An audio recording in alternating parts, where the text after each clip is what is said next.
भोकर विधानसभेच्या भाजप महायुतीच्या विजयी उमेदवार श्रीयजा अशोक चव्हाण यांनी 50,000हून अधिक मतांनी विजय मिळवल्याबद्दल आज आमदार श्रीयजा अशोक चव्हाण व खासदार अशोक चव्हाण यांनी मतदारसंघातील तिन्ही तालुक्याच्या ठिकाणी जाऊन महायुतीचे सर्व नेते, पदाधिकारी, कार्यकर्ते व मतदारांचे आभार मानले।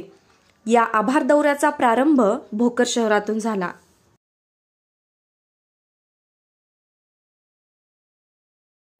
परंतु तुमची भेट घेऊन अधिक विलंब न करता आता भोकरला गेलो, तुमच्याकडे आलो, मुदखेड आणि अर्धापूर जाऊन मतदारसंघाच्या तिन्ही तालुक्यामध्ये भेट देण्याकरता आणि लोकांचे विशेषतः आभार मानण्याचा हा कार्यक्रम आहे।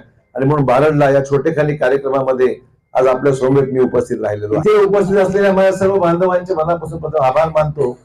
एवढ्या महत्वाच्या निवडणुकीमध्ये लक्षात घ्या, राज्याचं सरकार निवडायचं, आपल्या भागातला आमदार निवडायचा, आपल्या भागातला खासदार निवडायचा, या सर्व अनुषंगाने होणारी ही आजची कालची जी निवडणूक झाली अतिशय महत्वपूर्ण निवडणूक होती। आपण सर्वांनी गांभीर्याने हा विषय घेतला आणि आपल्या श्रीजा ताईला चांगल्या मताधिक्याने निवडून दिल्याबद्दल आभार मानतो।